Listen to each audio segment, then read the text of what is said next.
Hi, I'm Marlo from Wild Food UK, and this is Carl. We're out doing a bit of foraging just for a change. I've also got Eric and Attila and possibly Kerry with me to do some little cameos for this video today. But it's really all about Carl today. This is his big test. He's been training with us for how long now? Oh, about 6 months, I'd say. Yeah, a bit longer than that, actually. A bit longer than that, eight, 9, yeah. Yeah, and he's now ready to run courses, so we're putting him through his paces today. I am getting a bit bored of these tall, good-looking foragers that we're employing. Tell the people a bit about yourself. You're not just a forager? No, I'm not. So I work as a chemist in my sort of main job. I work for a large pharmaceutical company. So my background's all been in science so far. But I guess I've been getting interested in foraging over the last 4 or 5 years, really, before I contacted yourself.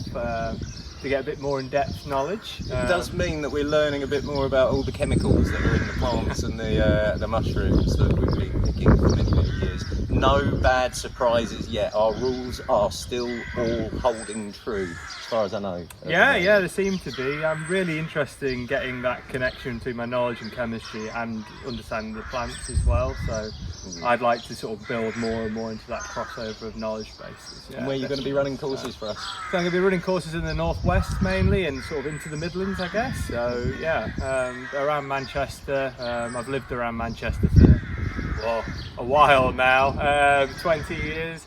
So yeah, it's an area that I really love, and I love being up in the north. So yeah, good stuff. Yeah. Enough about you though. Let's go on with the foraging. Okay.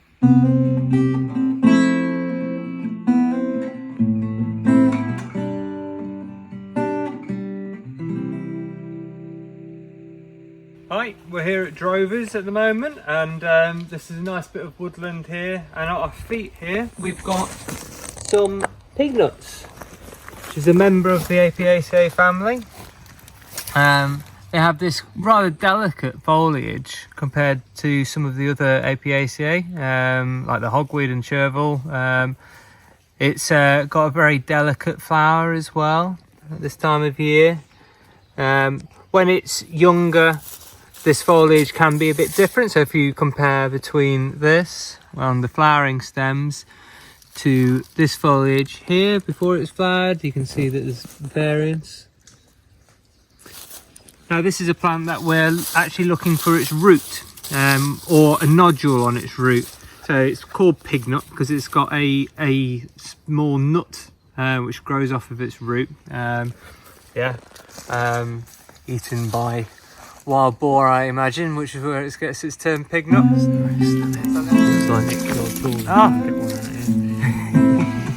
There we go. There's a pignut.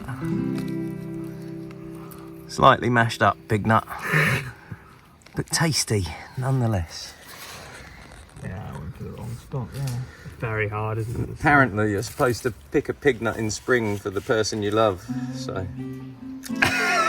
There we go. Okay, we're going to have a pignut race. I've got the scissors from my Leatherman. Eric's got screwdriver from Leatherman. I've got a decent sized knife. Okay, Attila, you can say ready, steady, go. Ready, steady, go!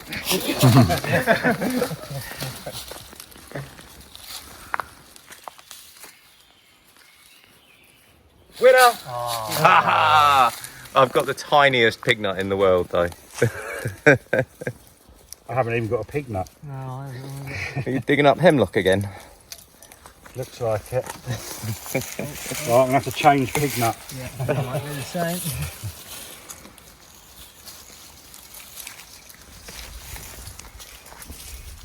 No, it's not that one as well.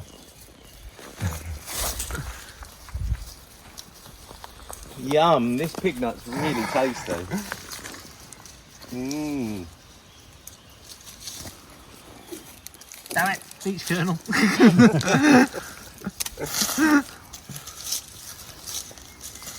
Find it again.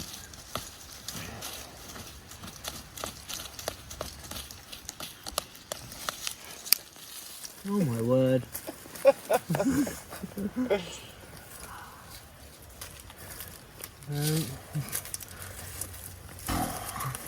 Carl's given up.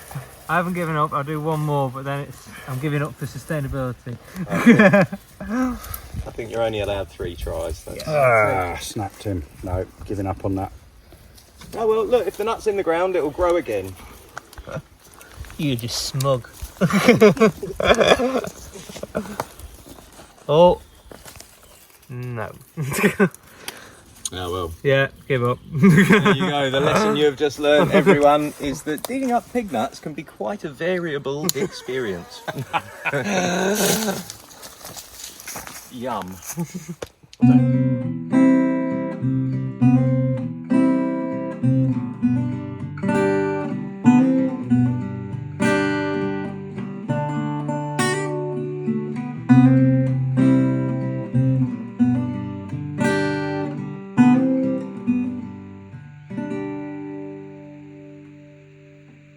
Hi, it's at the start of June here. We're at Drover's Rest, and this is a great edible at this time of year. It's really at its fullest at the moment.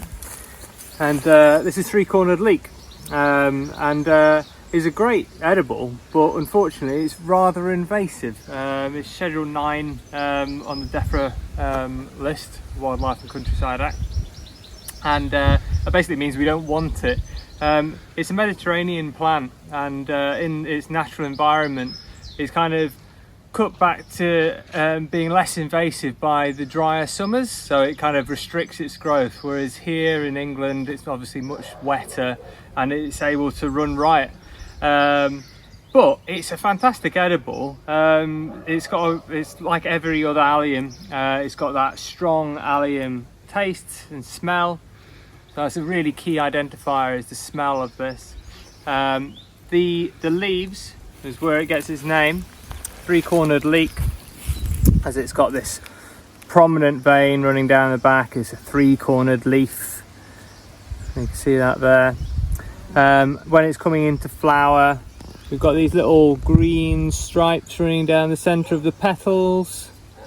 All parts of this plant are edible. The flowers are great to adorn a salad with, yeah, you can use it just like you could use with wild garlic, which is now on its way out. So this is kind of what takes over for us now in terms of our allium hit from wild food, because it's on this watch list and is really not a wanted plant, take as much as you need of this one. This is one plant that we would uproot, and you can use it like a spring onion. Just a great crop, and you'll get crops of this coming through the year. So you start to see it in spring, it'll go all the way through, and I've just been told that it's found here in December even. So yeah, it's will give you your greens through the year. So yeah, that's the three-cornered leek.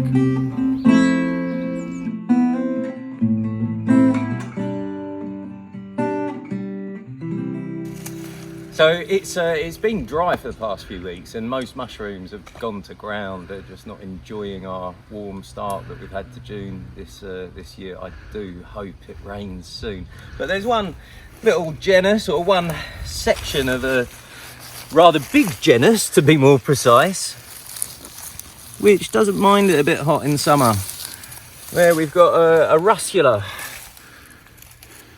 Any of you guys who've been watching this channel for a while will know that the Rustular group is quite a big group of mushrooms. They're typified by a stout white stem, which is often even straighter than this, and normally a nice round well presented cap of many different colours: yellows, reds, purples, all sorts of different colours, almost every colour in the rainbow and a few more. And this group is not a highly toxic group in the UK. There's apparently one Rustular in Japan, I think, that might be highly toxic. But in the UK, we only have mildly toxic Rustular, ones that will make you sick and not do much more than that. And they're a massive group of mushrooms. You know, there's well over 200 been recorded, 200 different species of Rustular recorded in the UK.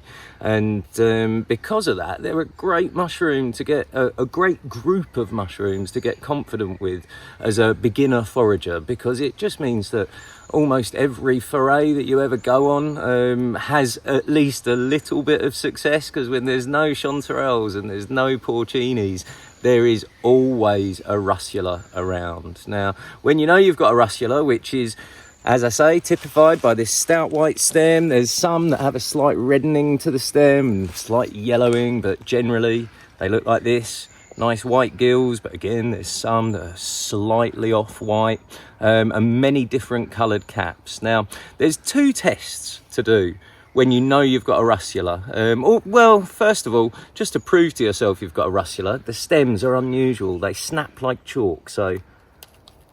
Oh, almost. You kind of see what I mean. They've got a very granular texture because they've got round cells. They're made up of round cells, whereas most mushrooms are made up of oval or oblong cells which fit together really well, but round cells don't. Now, there's one member of the group, one of the over 200 different species that doesn't have brittle gills. Brittle gill is the common name for the group because the gills, if you run your fingers over, all bar one, they flake a bit like almonds. So let's just see if we can rule out that one. Ah, they're flaking like almonds, which means it's not the charcoal burner. If it was the charcoal burner, I'd do no further tests. I would put it in the bag and it would be coming home for food because the charcoal burners are lovely edible. And considering it's June, it's one that does come out at this time of year. So I thought it would be that, but it's not. I can tell that by the way the gills have flaked. If this was the charcoal burner, they would have flexed and popped back into place like the gills you get on most other species of mushroom. Now, if you've not got the charcoal burner, there's one further test that you've got to do. I've done it in a few of my other videos. Might be quite surprising to some of the new people to the channel, but the test you do to figure out whether you've got an edible Rustular is have a little nibble.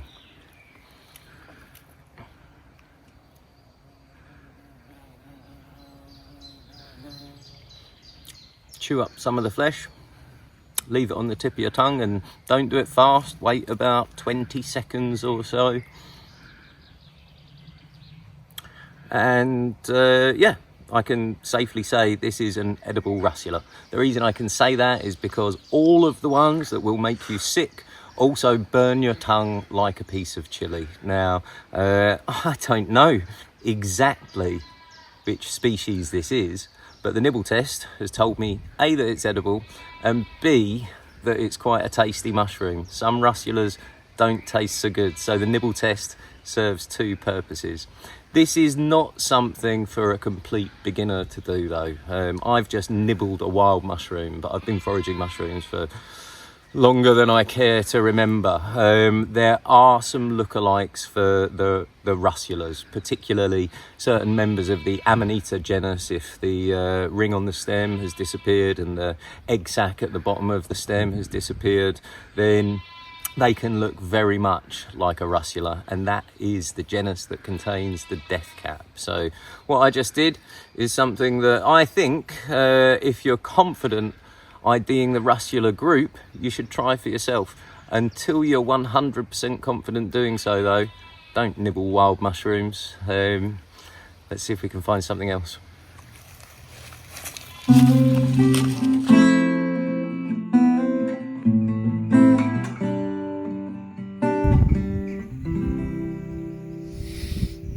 Hi, it's Phil from Wild Food here, and we're on a bit of a plant hunt today. I've come out specially into the wilds of Leicestershire. I'm sure some of you might recognise this location. Now, this is Bradgate Park, and I've come looking for a very unusual and quite a scarce plant. You might possibly see and you might possibly mistake when it's at its berry form for something edible. You shouldn't do, but it's possible, so we're going to have a look at it. So the plant I come out to look at today is a plant called Henbane. Its scientific name is Hyoscyamus niger. It's in the Solanaceae family, so it's in there with your potatoes, your tomatoes, and deadly nightshade, woody nightshade, all these sort of things. So it is a poisonous plant. Very bright green, very unusual flowers. That's what really sets this family apart. When you see them, they're very dramatic flowers.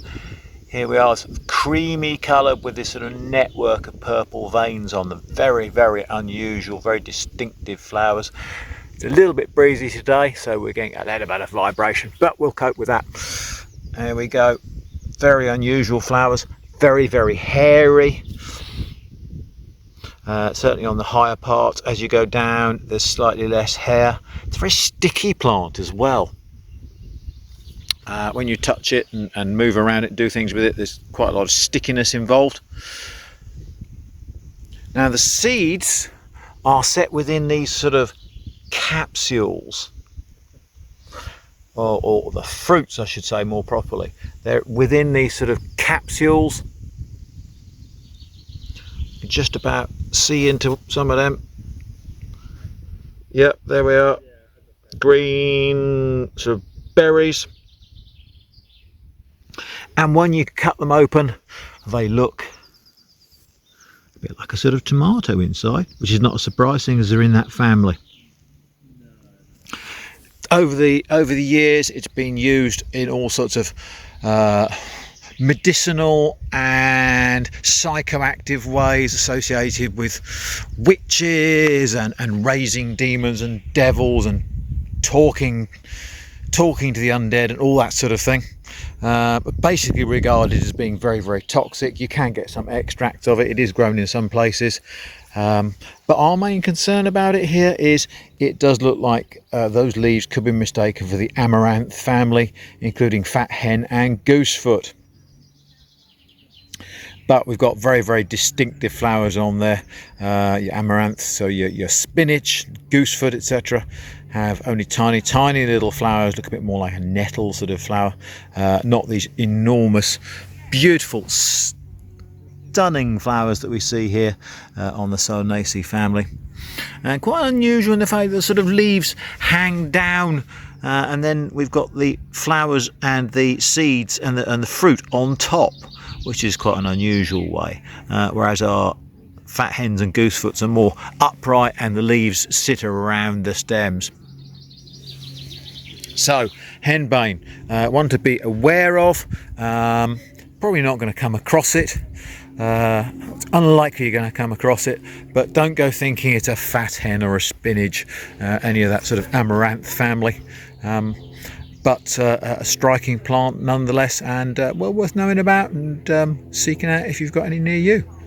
Okay, this is Phil from Wild Food UK. Have a good foraging day.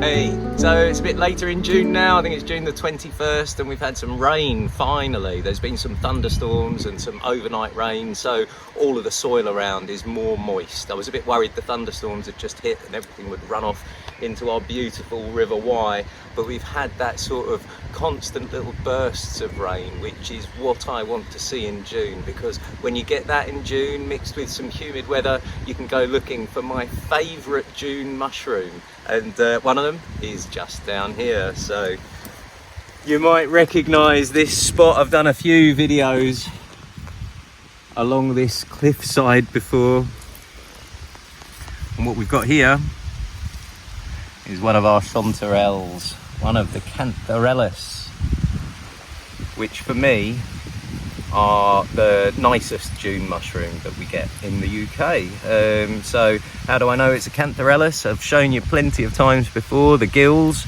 are, they're called false gills, but what they really look like is wrinkles rather than true bladed gills like you'll see on Rustulars and Amanitas and your agaricus mushrooms.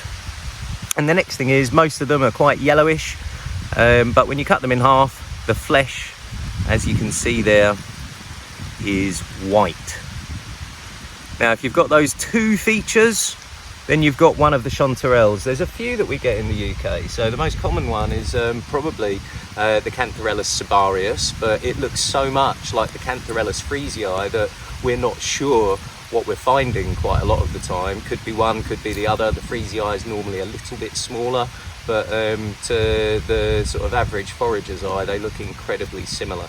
Then we get a couple of paler versions. We get the Chanterelle pallens and we get the Chanterelle ferruginascens. So the pallens, as the name suggests, is nice and pale, and the ferruginascens, what that has is a kind of rusty look to it when it's damaged. So I'm not sure exactly which we have here. There is a chance that this is just a Chanterelle cibarius that's hit some bad times. It could be a Chanterelle pallens, because as you can see, they're all quite pale here. And you can see it's rusting a little bit, which means it could be the ferruginascens. Let's have a look at this one. Let's just pull it up and see what we see. A nice fresh one. Still quite pale. If this was the cibarius, I'd expect that nice, moist, fresh underside of the mushroom to be a bit more yellow than that. So I'm definitely leaning towards either, oh, hello, Mr. Woodlouse. Definitely leaning towards the pallens, or probably, more likely, the ferruginascens. Either way, this is my first Chanterelle find of the year, so I'm a very happy forager. All of those that I just mentioned would grace the finest menus in the finest restaurants. They are the cream of the crop when it comes to June mushrooms. So I'm going to leave a couple of these babies behind and hopefully find a few more. Anyway, what I'm pretty sure is Chanterelle ferruginascens. Let's find some more, Attila.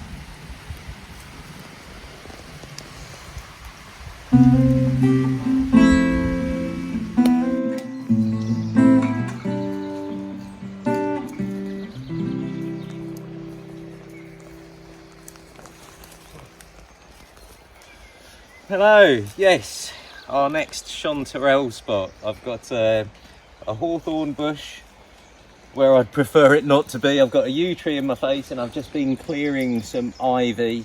Just a little tip for you, if you find a forest floor covered in ivy, then you're not likely to find many mushrooms there. It's the bane of the foragers, or the mushroom forager's life, really, ivy. But underneath it all, I've cleaned up this nice second patch of Chanterelles.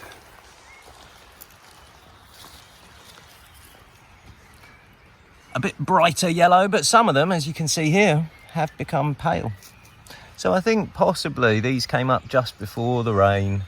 This is normally quite a bright yellow patch. Let's have a look at this one underneath and see if there's any difference. No, it's still quite pale. So maybe I retract my surety on those ferruginascens. They may just be pale cibarius.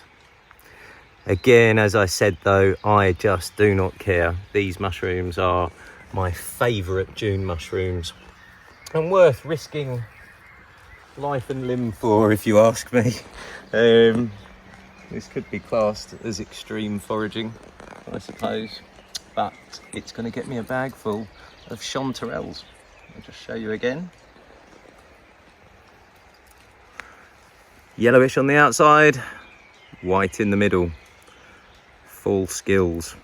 And I'm going to take all of the mature ones here, and again, leave all the babies behind.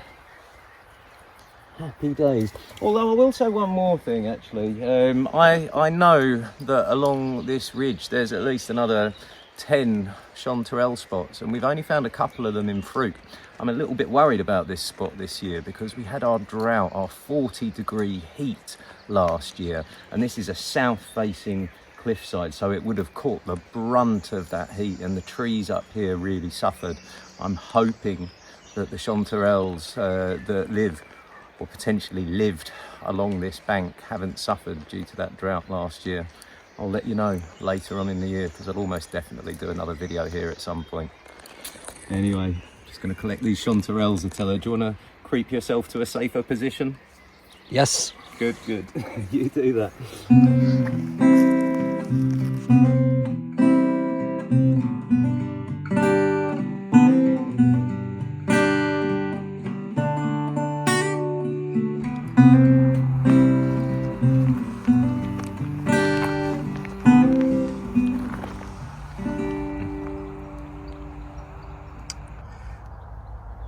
There we are. This is a June video on foraging, and no June video on foraging would be complete without this plant. This is pineapple weed. I've done a whole other video on it before, but we're doing a video in June and we've just driven past this, so I thought I'd stop and refresh your memories, guys, because this is one not to forget. Looks like a chamomile. It's in the wider chamomile family. I think there are some mildly toxic members of this family. I think scentless mayweed is mildly toxic, but this one, pineapple weed, has two key identifiers, if you like. So first of all, you can see these buds here, and you can't see the petals. That normally tells you you've got pineapple weed, but the others could obviously lose their petals. The second thing though is that if you crush these buds up, they have an amazing, a lovely summery smell of pineapple, and if you've got that, then you can't go wrong. This is pineapple weed, Matricaria discoidea, or pineapple maywort, I think is one of its other names, and this is its environment. We've got lots of orchards around Hereford, and every entrance to every orchard has compacted soil where the tractors roll in and out quite often, and almost every entrance to every orchard at the moment around here is covered in pineapple weed, because that's the environment it really likes. It's a bit of a special plant for me as well, because it's one of the few plants that my dad actually taught me about, and when he taught me about it, it was growing in the car park of the Marsden Hospital near to Croydon, and yeah, that one stuck with me. So remember, teach your kids about these plants. They'll remember what you teach them, and this one with that particularly amazing smell is one that I consider a highlight of any of the courses that we run, because it surprises people that there's a lovely pineapple-y flavoured plant growing on their doorsteps. So go out and find some pineapple weed. It will be growing in a field entrance near you for at least the next 2 months.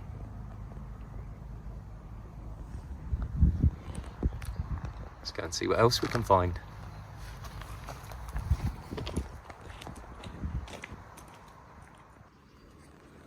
Oh, what you found there, Attila?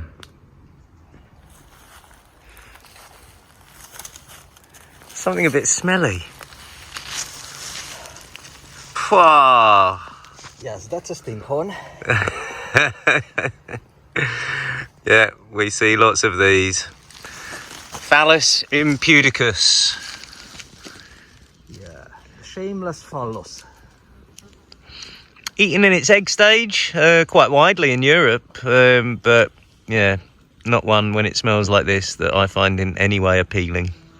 Well, some people smell it or find it really sweet, almost like honey, and they like it in this way. We have really weird sense of an individual way of sensing smells and odors, so some people find it really attractive and sweet. Weirdos. It's disgusting. Let's find something else.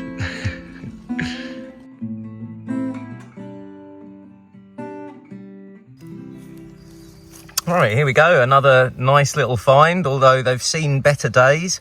Attila and I found this one 2 days ago, and it was a small baby, smaller than these really.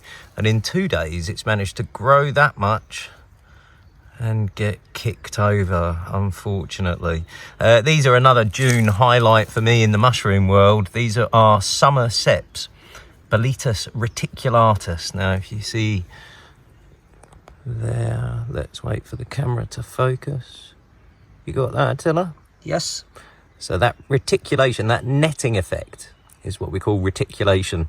All of the belitus edulus clade, if you like, and I consider this in that clade with the pine bolete, the dark cep, and the true penny bun, the belitus edulus itself. I class them all as very similar mushrooms. This one though, because it grows in summer, it normally has a true sort of penny bun cap that'll look like a bread roll. But because it grows in summer and we've had a few dry days, this is what happens to them quite regularly. which really, this one here, if you just focus on that one there, a bit slower with the camera there, from the top it almost looks like a scleroderma, an earth ball. Funnily enough, they're actually reasonably closely related because they're all in the same order of mushrooms, the earth balls and the Somerseps, the whole belitus or belitale order, if you like. Either way, I wouldn't eat an earth ball, but even though this has been bashed up, I'm going to cut the mud off and take the rest home and dry it. Oh, I was, but unfortunately, even though it felt quite firm, we have an immense amount of maggot damage there. Probably still good enough for a lot of the restaurants that you eat in, but not good enough for me. Let's have a look at these. Oh, that one's the same. Right, based on that maggot infestation in these first two, I'm not even going to uproot this one. I expect it to be the same. What I'm going to do is wait for the next lot of rain and come back here to my belitus reticulatus spot, my Somerset spot. They are a fantastic summer mushroom when you get there before the maggots. Let's move on. So we found another one. Again, looking in pretty rough condition. You can see the squirrels have been at it. There's definitely a tiny bit of maggot damage there. Let's check and see if I can actually take a Somerset home today though.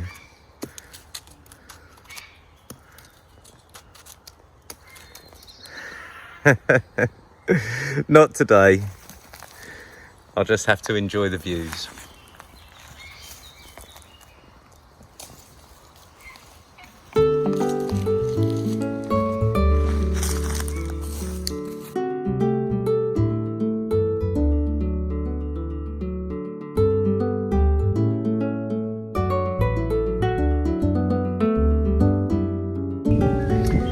I'm just going to show you a really common mushroom, which technically is edible, but not one that I've ever eaten and not one I probably ever will.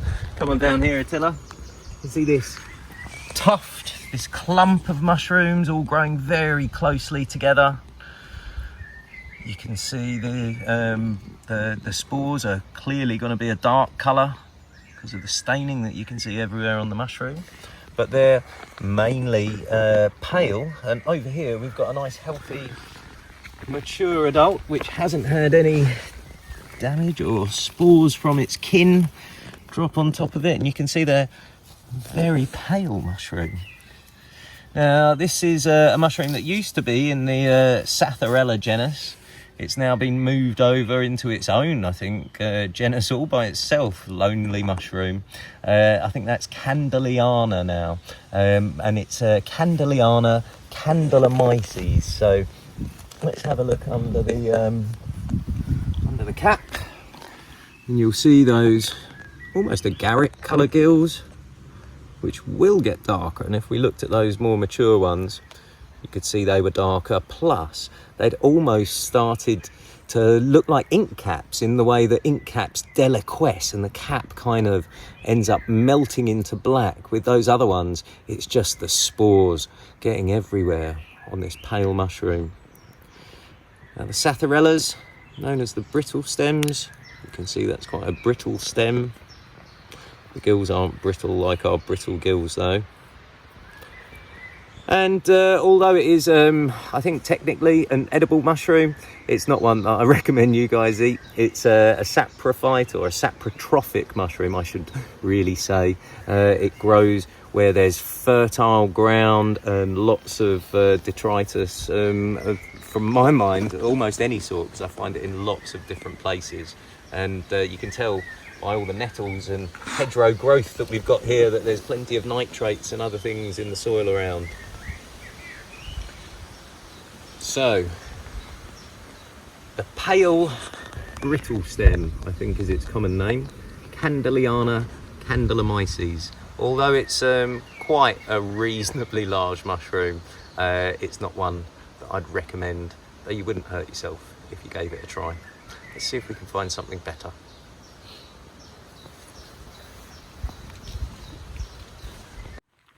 Sounds beautiful.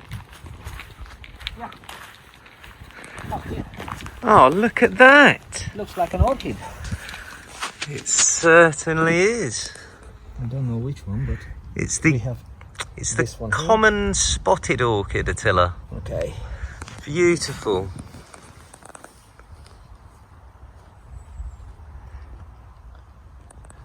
Absolutely lovely. Obviously not one we're putting in the basket. Okie dokie, I'm comfy, Attila. Do you want to come on down? I've got a few plants to show you. One very common one that I've done a video on before. Oh, I doubt the camera will be able to focus on this very well, but if you can see those red flowers, then that is the next plant I'm going to talk about. Hints of red there.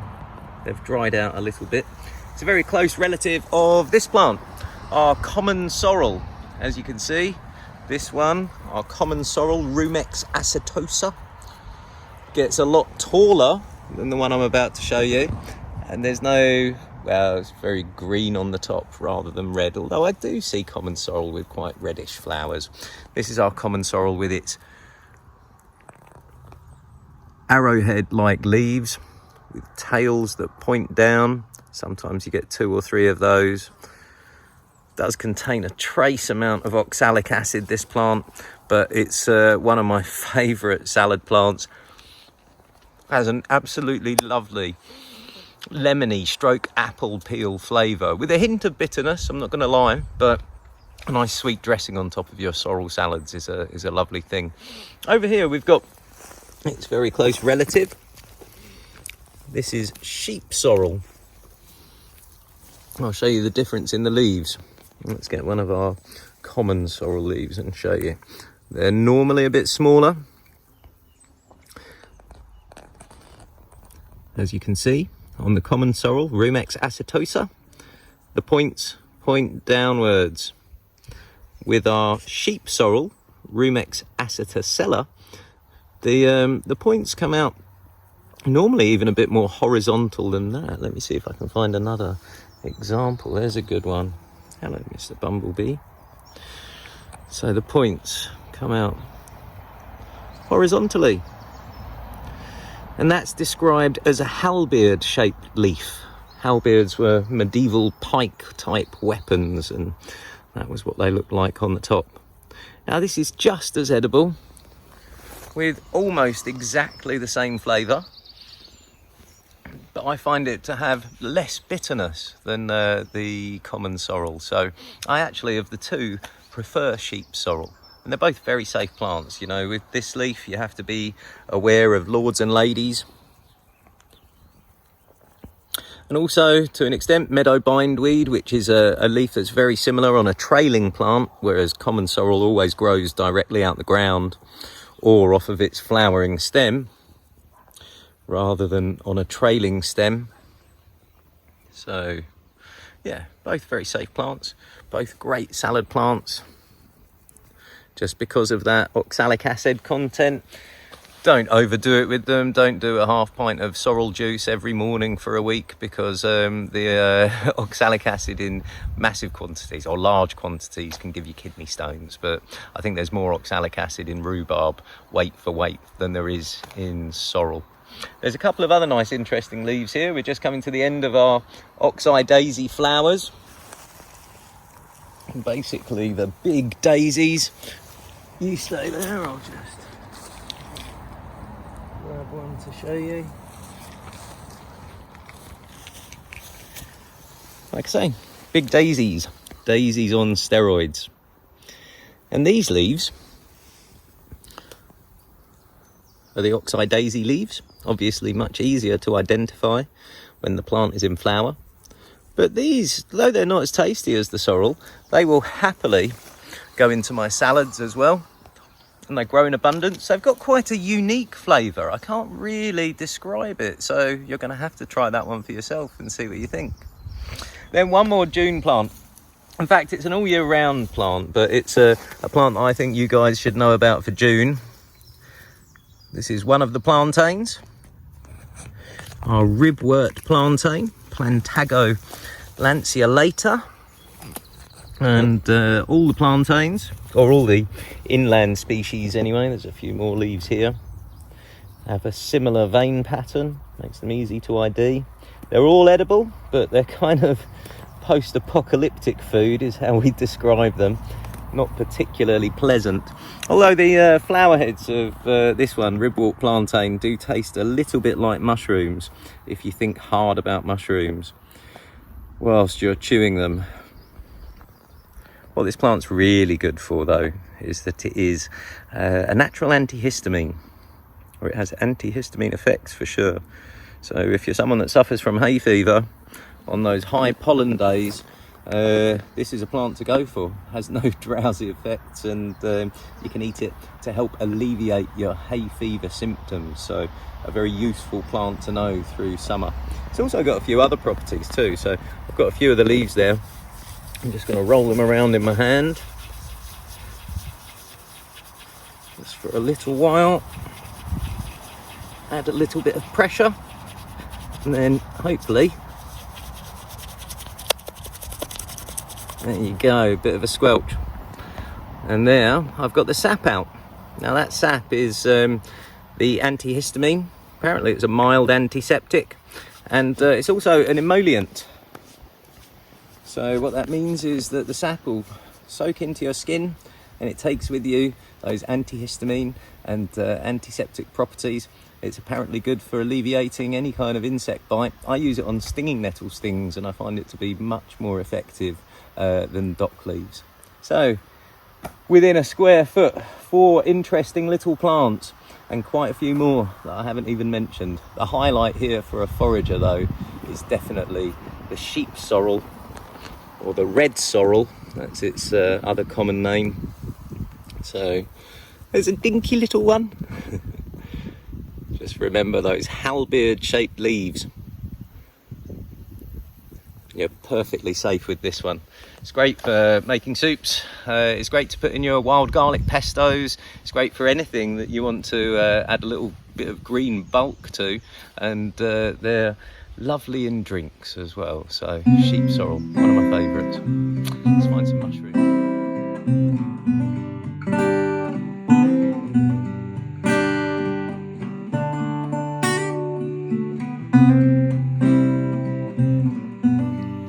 Right, we picked our lovely chanterelles, and now I'm just going to show you a lovely summery thing to do with them. So in front of me I've got a few simple ingredients. I've got some ciabatta that I've sliced.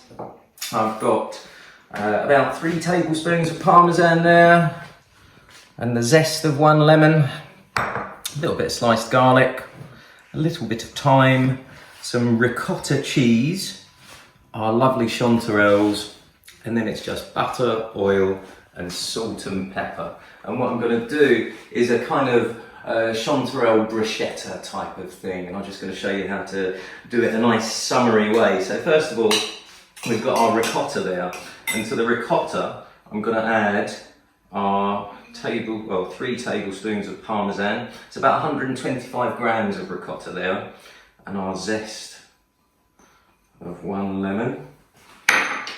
And all I'm going to do is soften that up and mix it together, and then this effectively just gets set to one side while you do the rest of this very, very simple dish. Anything with a bit of lemon in it adds a bit of summeriness. So there you go. That's the ricotta and the parmesan and the lemon zest, just all mashed up together, and we're just going to use that to coat our bread before we put our lovely mushrooms on. Now, to prepare the mushrooms, I've got a wok on the argo already getting hot. I'm going to put some olive oil in there, about a tablespoon, and although it doesn't say to do this on the recipe, in the recipe on our website. I find it hard to cook chanterelles without a good dollop of butter. So that's going in there too. And I'm also in there, I'm going to put the chopped garlic sliced nice and thinly. I'm going to wait for that to brown a little bit. I'm going to put in a pinch of our, pick some lemon thyme as well from my garden. A little pinch of that in there. Nice little bit of popping. Now if you come over here, Attila, you'll see those bits of garlic just starting to brown off. I'm getting a lovely smell, butter and garlic.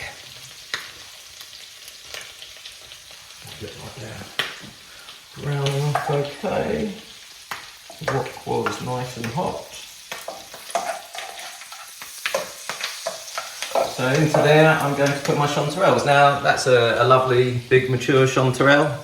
It's a little bit big for what I need, and I'm not doing this for Michelin star presentation, so all I do is tear the mushrooms into the size that I want. And fry them off with our butter and garlic.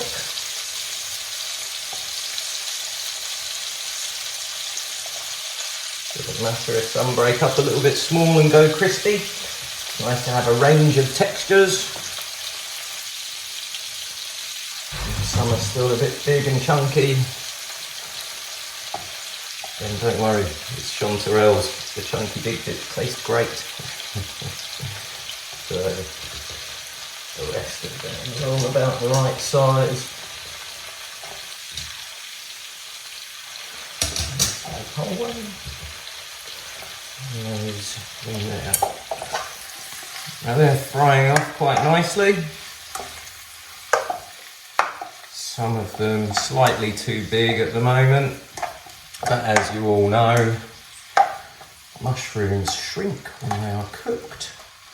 Chanterelles, maybe not as much as the ones you buy in the shops, but they will still shrink.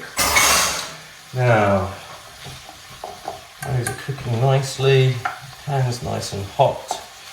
So I'm going to now transfer this onto the slightly colder side of the Aga. Put my griddle pan over there.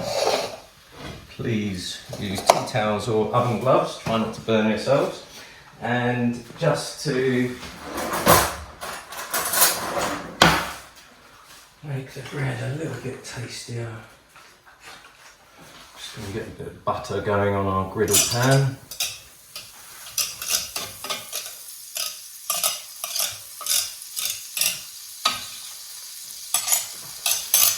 And toast off our ciabattas, a tiny little bit.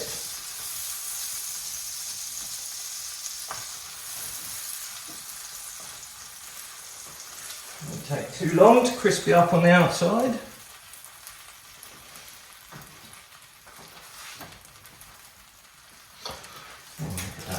Space at the ends for two ends. I always find it worthwhile. Do this if you want to. I am a butter fiend. I'll butter the other side of these ciabattas.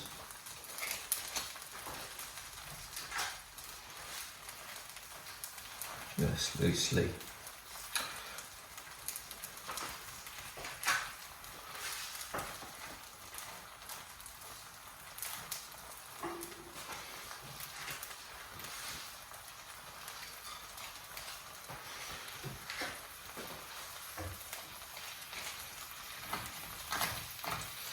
Now they're toasting. Won't take too long.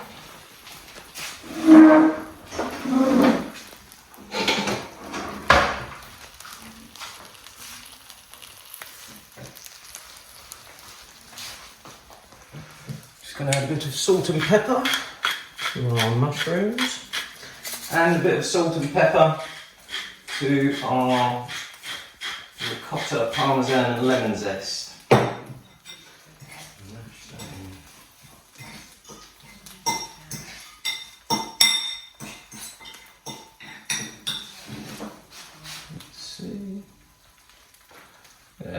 to take a few minutes.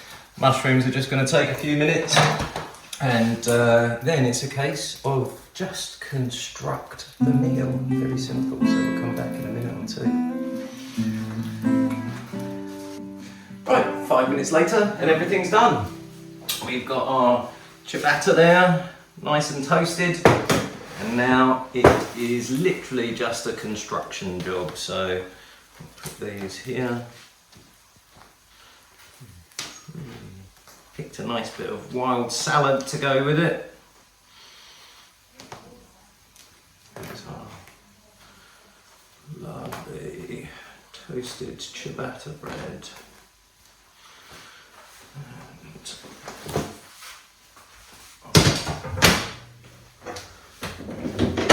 And all we're going to do, literally, is butter these bits of bread with our ricotta, lemon zest and parmesan. Not too much, don't want to overpower our amazing mushrooms.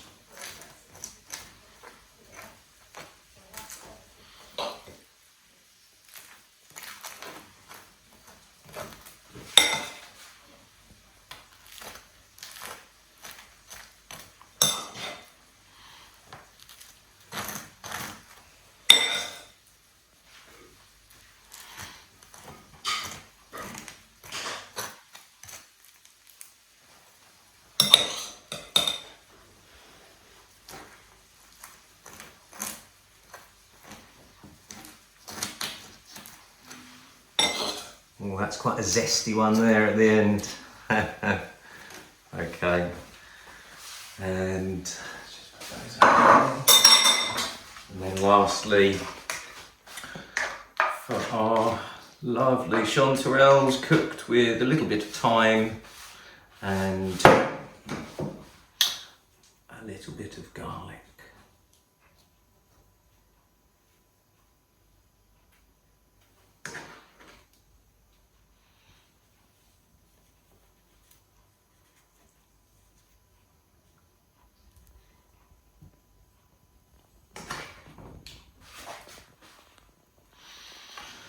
I'll never win any awards for presentation, but it's the taste that matters.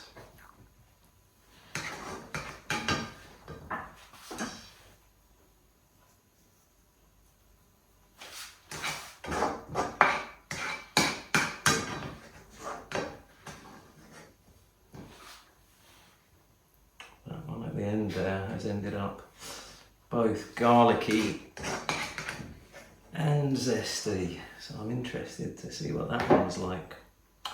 But here we go. Even these up a little bit.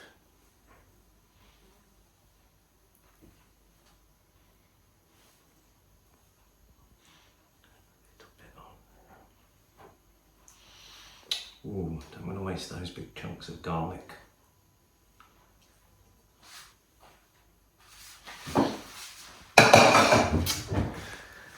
And nice little bit of wild salad, some lime leaves and some lovely mallow flowers and some pink clover, a few other bits and bobs. Our chanterelle and ricotta bruschettas, and now it's time to see what everyone thinks of them. Let's go and have a look.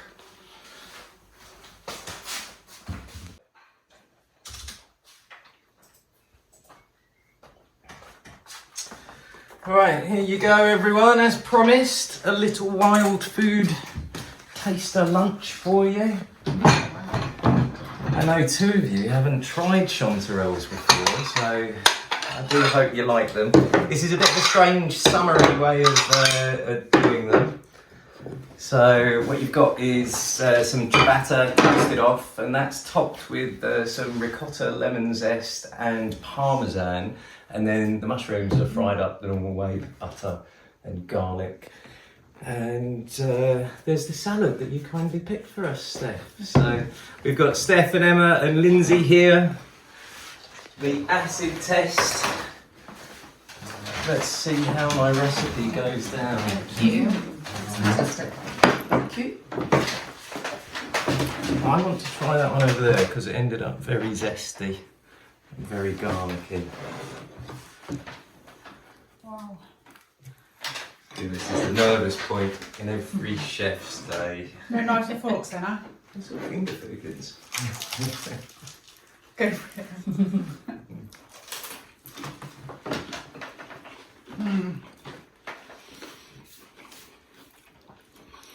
Very nice. It's a lovely combination, but you haven't tried. You might want to just pick up a chanterelle and try a chanterelle on its own if you've never tried one before, because just on their own they're quite fantastic in the mushroom world. One last thing, Emma is working for Wild Food UK and she doesn't like mushrooms. Just eating one. Well done, Emma. I know. Shall I do it? Yeah, go for it.